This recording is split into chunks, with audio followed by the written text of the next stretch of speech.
ಸಿಗರೇಟ್ಗಾಗಿ ಖೈದಿಗಳು ಪರದಾಡ್ತಾ ಇರುವಂತ ಅಪ್ಡೇಟ್ ಬರ್ತಾ ಇದೆ. ಬೀಡಿಗಾಗಿ ಕೂಡ ಸಿಕ್ಕಾಪಟ್ಟೆ ಬಡಿದಾಟ ಶುರುವಾಗಿದೆ. ಪರಪ್ಪನಗ್ರಹಾರ ಜೈಲಿನಲ್ಲಿ ಖೈದಿಗಳು ಆಕ್ರೋಶಗೊಂಡಿದ್ದಾರೆ. ಏನೆಲ್ಲ ಮಾಡಿದ್ರು? ಇದು ರಿಪಬ್ಲಿಕ್ ಕನ್ನಡದ ಜೈಲ್ ಎಕ್ಸ್ಕ್ಲೂಸಿವ್. ಸುಧಾರಣೆ ಇನ್ನೂ ಆಗಿಲ್ವಾ ಹಾಗಾದ್ರೆ ಜೈಲಲ್ಲಿ ಅನ್ನುವಂಥ ಪ್ರಶ್ನೆ. ಅಷ್ಟೆಲ್ಲ ವರದಿ ಮಾಡಿದ್ವಿ, ದರ್ಶನ್ ಕೇಸಲ್ಲಿ ಅಷ್ಟೆಲ್ಲ ವರದಿ ಮಾಡಿದ್ವಿ, ಏನೆಲ್ಲ ಅಕ್ರಮಗಳು ನಡೀತಾ ಇದೆ ಅಂತ. ಇನ್ನೂ ಕೂಡ ಅಲ್ಲಿ ಬೀಡಿ ಸಿಗರೇಟ್ ಸಿಕ್ಕಿಲ್ಲ ಅಂತ ಬಡಿದಾಡಿದ್ದಾರೆ ಖೈದಿಗಳು. ಜೈಲ್ ಎಕ್ಸ್ಕ್ಲೂಸಿವ್ ಕೊಡ್ತಾ ಇದೆ ರಿಪಬ್ಲಿಕ್ ಕನ್ನಡ. ಪರಪ್ಪನ ಅಗ್ರಹಾರ ಜೈಲಿನಲ್ಲಿ ಏನ್ ನಡೀತಾ ಇದೆ? ಖೈದಿಗಳನ್ನ ಕಂಟ್ರೋಲ್ ಮಾಡಕ್ಕೆ ಆಗ್ತಿಲ್ವಾ? ಸೊ ರಿಪಬ್ಲಿಕ್ ಕನ್ನಡದ ಜೈಲ್ ಎಕ್ಸ್ಕ್ಲೂಸಿವ್ ಏನೇನು ನಡೀತಾ ಇದೆ ಪರಪ್ಪನ ಅಗ್ರಹಾರದಲ್ಲಿ. ದರ್ಶನ್ ಏನೋ ಬಳ್ಳಾರಿಗೆ ಶಿಫ್ಟ್ ಆಗಾಯ್ತು, ಬಟ್ ಪರಪ್ಪನ ಅಗ್ರಹಾರ ಜೈಲಲ್ಲಿ ಏನ್ ನಡೀತಾ ಇದೆ? ಇನ್ನೂ ಅದೇ ಪರಿಸ್ಥಿತಿ ಮುಂದುವರೆದಿದ್ಯಾ? ಹಾಗಾದ್ರೆ ಇನ್ನೂ ಸಾಕಷ್ಟು ಮಂದಿ ರೌಡಿ ಶೀಟರ್ಗಳು ಇಲ್ಲಿ ರೂಲ್ ಮಾಡ್ತಾ ಇದ್ದಾರಾ? ಈ ಎಲ್ಲ ಪ್ರಶ್ನೆಗಳು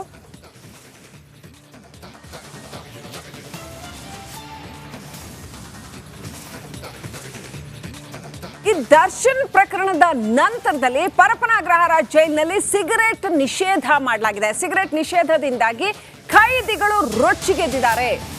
ಜೈಲು ಅಧಿಕಾರಿಗಳು ಹಾಗೂ ಸಿಬ್ಬಂದಿಗಳ ವಿರುದ್ಧ ಖೈದಿಗಳು ರೊಚ್ಚಿಗೆದ್ದು ಬಿಟ್ಟಿದ್ದಾರೆ. ಅಧಿಕಾರಿಗಳ ಮೇಲೆ ಚಪ್ಪಲಿ ಎಸೆದು ಆಕ್ರೋಶ ವ್ಯಕ್ತಪಡಿಸ್ತಾ ಇದ್ದಾರಂತೆ. ಏನ್ ಬೇಕಾದ್ರೂ ಮಾಡ್ತಾರೆ ಖೈದಿಗಳು ಅನ್ನೋ ಪರಿಸ್ಥಿತಿ ಆಗೋಗಿದೆ. ಭಯ ಇದ್ರೆ ಹಿಂಗ್ಯಾಕೆ ಮಾಡ್ತಾರೆ ಅನ್ನೋ ಪ್ರಶ್ನೆನೂ ಕೂಡ ಹೇಳುತ್ತೆ. ಚಪ್ಪಲಿ ಎಸೆದು ಆಕ್ರೋಶ ವ್ಯಕ್ತಪಡಿಸಿದ್ದಾರೆ ಅಧಿಕಾರಿಗಳ ಮೇಲೆ. ಹಾಗಾದ್ರೆ ಭಯನೇ ಇಲ್ವಾ ಅನ್ನೋ ಪ್ರಶ್ನೆ ಮೂಡತ್ತೆ. ಪರಪ್ಪನ ಅಗ್ರಹಾರದಲ್ಲಿ ಖೈದಿಗಳು ರಂಪಾಟ ಮಾಡಿದ್ದಾರೆ. ಬೀಡಿ ಬೇಕು, ಸಿಗರೇಟ್ ಬೇಕು ಅಂತ ಪ್ರತಿಭಟನೆ ಮಾಡ್ತಾ ಇದ್ದಾರೆ. ಅಂದ್ರೆ ಇದುವರೆಗೂ ಕೂಡ ಇವೆಲ್ಲ ನೀಟಾಗಿ ಸಪ್ಲೈ ಆಗ್ತಾ ಇತ್ತು ಅಂತ ಅನ್ಸುತ್ತೆ. ಈಗ ಸಪ್ಲೈ ಎಲ್ಲ ಸ್ಟಾಪ್ ಆಗಿದೆ. ರೈಟ್, ಅಪ್ಡೇಟ್ ಪಡ್ಕೊಳ್ಳೋಣ. ಪ್ರತಿನಿಧಿ ನವೀನ್ ಶೆಟ್ಟಿ ಕರಾಡಿ ಕನೆಕ್ಟ್ ಆಗಿದ್ದಾರೆ. ನವೀನ್ ಶೆಟ್ಟಿ, ಹಿಂದೆ ಇವೆಲ್ಲ ನಿರಾತಂಕವಾಗಿ ಸಪ್ಲೈ ಆಗ್ತಾ ಇತ್ತು ಅಂತ ಅನ್ಸುತ್ತೆ, ಈಗ ಸಿಗ್ತಾ ಇಲ್ಲ ಬೀಡಿ ಸಿಗರೇಟ್ ಇದೆಲ್ಲವೂ ಅಂತ ಪ್ರತಿಭಟನೆನ. ಇನ್ನೂ ಏನೆಲ್ಲ ನಡೆದಿದೆ ನವೀನ್ ಪರಪ್ಪನ ಅಗ್ರಹಾರ ಜೈಲಲ್ಲಿ?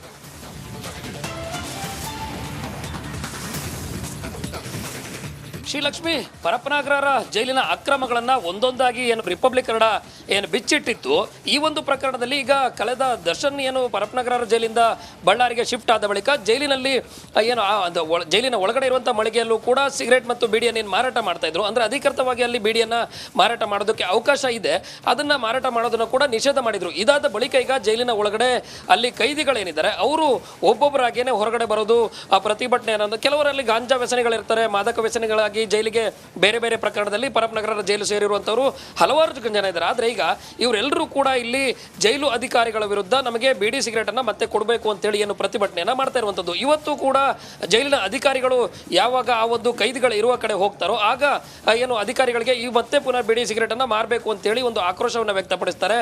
ಇದಕ್ಕೆ ಪ್ರಮುಖ ಕಾರಣ ಏನು ಅಂತ ಹೇಳಿದ್ರೆ, ಜೈಲಿನ ಒಳಗಡೆ ಈ ಹಿಂದೆಯೂ ಕೂಡ ಕೇವಲ ಅಲ್ಲಿ ಒಳಗಡೆ ಸಿಗೋದಲ್ಲದೆ ಹೊರಗಡೆಯಿಂದ ಎಲ್ಲವೂ ಕೂಡ ಅಕ್ರಮವಾಗಿ ಬರುತ್ತೆ ಅನ್ನೋದಕ್ಕೆ ಇಲ್ಲಿ ಸ್ಪಷ್ಟವಾಗಿ ಗೊತ್ತಾಗುತ್ತೆ. ಇದಕ್ಕೆ ಕಾರಣವೂ ಕೂಡ ಅಧಿಕಾರಿಗಳು ಮತ್ತು ಸಿಬ್ಬಂದಿಗಳ ನಿರ್ಲಕ್ಷ್ಯವೇ ಕಾರಣ. ಯಾಕಂತ ಹೇಳಿದ್ರೆ ಮೊದಲು ಪ್ರಾರಂಭದಲ್ಲಿ ಎಲ್ಲವನ್ನ ಬಿಟ್ಟು ಈಗ ಟೈಟ್ ಮಾಡ್ತೀನಿ ಅಂತ ಹೇಳಿದ್ರೆ ಅವರು ಕೂಡ ಅದಕ್ಕೆ ಒಪ್ಪೋದಕ್ಕೆ ಸಾಧ್ಯ ಇಲ್ಲ. ಕೆಲವರು ಅಡ್ವಾನ್ಸ್ ಆಗಿ ಒಂದಷ್ಟು ಹಣವನ್ನ ಕೊಟ್ಟಿರ್ತಾರೆ, ಅದಕ್ಕೆ ಒಳಗಡೆ ತೆಗೆದುಕೊಂಡು ಹೋಗೋದಕ್ಕೆ ಅಕ್ರಮ ದಾರಿಗಳನ್ನು ಕಂಡಿರ್ತಾರೆ. ಇದೆಲ್ಲವೂ ಕೂಡ ಯಾವಾಗ ಬಂದ್ ಆಗುತ್ತೋ ಈಗ ಅಧಿಕಾರಿಗಳ ವಿರುದ್ಧವೇ ತಿರುಗಿ ಬಿದ್ದು ಇವತ್ತು ಯಾವಾಗ ಚೆಕಿಂಗ್ ಅಂತ ಒಳಗಡೆ ಪ್ರತಿದಿನ ಅಧಿಕಾರಿಗಳು ಹೋಗ್ತಾರೆ ಆಗ ಅಧಿಕಾರಿಗಳ ವಿರುದ್ಧವೇ ಚಪ್ಪಲಿಯನ್ನ ಎಸೆದು ಪ್ರತಿಭಟನೆಯನ್ನು ಕೂಡ ಮಾಡಿದ್ದಾರೆ. ಈಗ ಜೈಲಿನ ಒಳಗಡೆ ಒಂದು ರೀತಿಯ ಆತಂಕ ಸೃಷ್ಟಿಯಾಗಿರುವಂತದ್ದು ಏನಂತ ಹೇಳಿದ್ರೆ, 5250ಕ್ಕೂ ಹೆಚ್ಚು ಜನ ಕೈದಿಗಳಿರುವಂತಹ ಪರಪ್ಪನ ಅಗ್ರಹಾರದಲ್ಲಿ ಭದ್ರತೆಗೆ ಇರುವಂತಹ ಸಿಬ್ಬಂದಿಗಳ ಸಂಖ್ಯೆಯೂ ಕೂಡ ಕಡಿಮೆ ಆಗಿರೋದ್ರಿಂದಾಗಿ ಅಧಿಕಾರಿಗಳಿಗೂ ಕೂಡ ಒಂದಷ್ಟು ಟೆನ್ಷನ್ ಕೂಡ ಆಗಿರುವಂತದ್ದು. ಮುಂದಿನ ದಿನಗಳಲ್ಲಿ ಈ ಒಂದು ಜೈಲಿನ ಭದ್ರತೆಯ ವಿಚಾರವಾಗಿ ಏನು ಆ ಒಂದು ಒಳಗಡೆ ಏನು ಸ್ಪಷ್ಟವಾಗಿ ಒಂದಷ್ಟು ಸಿಗಬೇಕು, ಯಾವುದು ಸಿಗಬಾರ್ದು, ಅಕ್ರಮವಾಗಿ ಯಾವುದು ರೌಡಿಗಳ ಕೈ ಸೇರ್ತಿದೆ, ಇದೆಲ್ಲವನ್ನ ಕೂಡ ಕಂಟ್ರೋಲ್ ಮಾಡಬೇಕಾಗಿರೋದ್ರಿಂದಾಗಿ ಪರಪ್ಪನ ಅಗ್ರಹಾರ ಜೈಲಿನ ಒಳಗಡೆ ಕೈದಿಗಳು ಇನ್ನೂ ಒಂದಷ್ಟು ರಂಪಾಟ ಮಾಡೋದು, ಅಲ್ಲಿ ತರಲೆಗಳನ್ನ ಮಾಡೋದು ಮುಂದಾದ್ರೆ ಅವರುಗಳ ವಿರುದ್ಧವೂ ಕಂಟ್ರೋಲ್ಗೆ ಬೇಕಾದ ಕ್ರಮಗಳನ್ನ ಕೈಗೊಳ್ಳಬೇಕಾದ್ರೆ. ಸಂಪರ್ಕದಲ್ಲಿರಿ Naveen, will come back to you.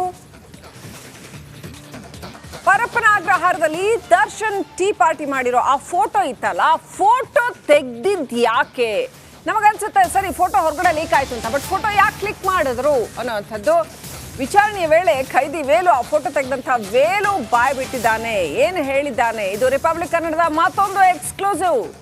ಯಾಕಂತೆ ಈ ನಾಗನ ಸಹಚರ ವೇಲು ಅವತ್ತು ಫೋಟೋ ತೆಗ್ದಿದ್ ಯಾಕೆ ಫೋಟೋ ತೆಗೆದ?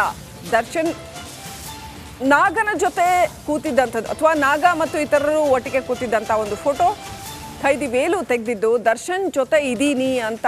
ನೋಡಿ, ವೇಲು ಫೋಟೋ ನೋಡ್ತಾ ಇದ್ರ ನಮ್ಮ ತೆರೆ ಮೇಲೆ ನೀವು. ತಾನು ದರ್ಶನ್ ಜೊತೆ ಇದೀನಿ ಅಂತ ಬಿಲ್ಡಪ್ ಕೊಡೋಕ್ಕೆ ವೇಲು ಆ ಥರ ಫೋಟೋ ತೆಗೆದ ಅಂತ ಹೇಳುವಂಥದ್ದು. ದರ್ಶನ್ ಜೊತೆ ನಾನು ಇದೀನಿ ಅಂತ, ಜೊತೆಗೆ ತನ್ನ ಪತ್ನಿಗೆ ಕಳಿಸೋದಕ್ಕೆ. Right, will go back to Naveen. Naveen, Velu ಯಾತಕ್ಕೋಸ್ಕರ ಈ ಫೋಟೋ ತೆಗೆದ ಅಂತ ನೋಡಿ, ಅದು ಏನೋ ಮಾಡಕ್ಕೆ ಹೋಗಿ ಮತ್ತಿನ್ನೇನೋ ಆಯಿತು ಅಂತ ಸಂಪೂರ್ಣ ಒಟ್ಟಿನಲ್ಲಿ ದರ್ಶನ್ಗೆ ಮುಳುವಾಯಿತು ಅಂತ. ನಾಗ ಅವರ ಸಂಪರ್ಕಕ್ಕೆ ದರ್ಶನ್ ಬಂದಿದ್ದಂಥದ್ದು, ಅದನ್ನ ಇವ್ರುಗಳ ಅಡ್ವಾಂಟೇಜ್ ತಗೊಳಕ್ ಹೋದ್ರ ಏನ್ ನಡೀತಾವತ್ತು ಆಕ್ಚುಲಿ?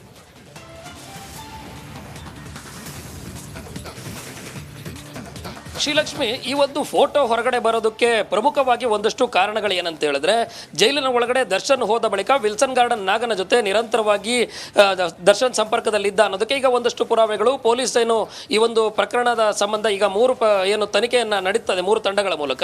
ಆ ಒಂದು ತನಿಖಾ ಸಂದರ್ಭದಲ್ಲಿ ಈಗ ಒಂದಷ್ಟು ಮಾಹಿತಿ ಹೊರಗಡೆ ಬಂದಿರೋದೇನಂತ ಹೇಳಿದ್ರೆ, ಜೈಲಿನ ಒಳಗಡೆ ತನ್ನ ಬಿಲ್ಡಪ್ ಕೊಡೋದಕ್ಕಾಗಿ, ಅಂದ್ರೆ ನಮ್ಮ ಬಾಸ್ ವಿಲ್ಸನ್ ಗಾರ್ಡನ್ ನಾಗನ ಜೊತೆ ದರ್ಶನ್ ಕುಳಿತಿದ್ದಾರೆ ನೋಡಿ ಅಂತೇಳಿ ಬಿಲ್ಡಪ್ ಕೊಡೋದಕ್ಕೆ ಈ ಒಂದು ಫೋಟೋವನ್ನ ತೆಗೆದು ವೇಲು ಆ ಒಂದು ಫೋಟೋವನ್ನ ಪತ್ನಿಗೆ ಸೇರಿದಂತೆ ಬೇರೆ ಬೇರೆಯವರಿಗೂ ಕಳಿಸಿರೋ ಸಾಧ್ಯತೆಯು ಕೂಡ ಇದೆ ಅಂತ ಈಗ ಹೇಳಲಾಗ್ತಿದ್ದು. ಈಗ ಇಲ್ಲಿ ಪ್ರಮುಖವಾಗಿ ಕಾರಣ ಏನಂತ ಹೇಳಿದ್ರೆ, ವೇಲು ಮತ್ತು ಆತನ ಪಟಾಲಂ ಅಂದ್ರೆ ಧರ್ಮ ಬೇರೆ ಬೇರೆ ಯಾರಿದ್ದಾರೆ, ವಿಲ್ಸನ್ ಗಾರ್ಡನ್ ನಾಗನ್ ಸಹಚರರ ಗ್ಯಾಂಗ್ ಏನಿತ್ತು, ಪರಪ್ಪನಾಗ್ರಹರ ಜೈಲನ್ನ ಕಬ್ಜಾ ಮಾಡ್ಕೊಂಡಿರೋರು ಏನಿದ್ರು, ಇವರೆಲ್ಲರೂ ಸೇರ್ಕೊಂಡು ಒಳಗಡೆ ಒಂದಷ್ಟು ಫೋನ್ಗಳನ್ನ ಇವತ್ತು ನಿನ್ನೆದಲ್ಲ ಹಲವಾರು ವರ್ಷಗಳಿಂದ ಆತನ ಪಟಾಲಂ ಜೈಲಿಗೆ ಬೇರೆ ಬೇರೆಯವರು ಬರ್ತಾ ಇರ್ತಾರೆ, ಹೋಗ್ತಾ ಇರ್ತಾರೆ.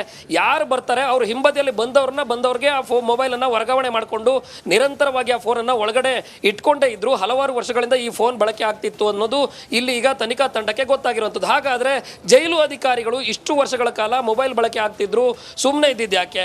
ಈ ಒಂದು ಪ್ರಕರಣದಲ್ಲಿ ಇನ್ನೊಂದಷ್ಟು ಸಿಬ್ಬಂದಿಗಳು ಹಾಗೂ ಜೈಲಿನ ವಾರ್ಡರ್ಗಳು ಸೇರಿದಂತೆ ಏನು ಹಲವು ಅಧಿಕಾರಿಗಳ ತಲೆದಂಡ ಆಗೋದು ಕೂಡ ಮತ್ತೆ ಸಾಧ್ಯತೆಗಳು ಕೂಡ ಹೆಚ್ಚಾಗಿರುವಂತದ್ದು ಈ ಒಂದು ಪ್ರಕರಣದಲ್ಲಿ. ಯಾಕಂತ ಹೇಳಿದ್ರೆ ಮೊಬೈಲ್ ಬಳಕೆ ಹಲವಾರು ವರ್ಷಗಳಿಂದ ಇತ್ತು ಅಂತ ಹೇಳಿದ್ರೆ ಅಧಿಕಾರಿಗಳು ಸುಮ್ಮನೆ ಇದ್ದಿದ್ದು ಯಾಕೆ ಅನ್ನೋದು ಪ್ರಶ್ನೆ ಆಗ್ತಾ ಇರುವಂತದ್ದು. ಶ್ರೀಲಕ್ಷ್ಮಿ, ನವೀನ್ ದಯವಿಟ್ಟು ಹಾಗೆ ಸಂಪರ್ಕದಲ್ಲಿರಿ. ಜೈಲಲ್ಲಿ ಮೊಬೈಲೇ ಸಿಗಲ್ಲ ಅಂತ ಅಂದಮೇಲೆ ಫೋಟೋ ಹೇಗೆ ತೆಗೆದ್ರು? ದರ್ಶನ್ ಫೋಟೋ ತೆಗೆದಂತಹ ಆ ಮೊಬೈಲ್ ಏನಾಯ್ತು? ಆ ಮೊಬೈಲ್ ವೇಲು ಕೈಗೆ ಹೇಗೆ ಸಿಕ್ಕಿತ್ತು? ಜೈಲ್ಗೆ ಪೊಲೀಸರು ಹೋಗೋಕ್ಕೂ ಮುನ್ನವೇ ಅದನ್ನ ಮಟಾಶ್ ಮಾಡಿದರ ಆ ಮೊಬೈಲನ್ನ?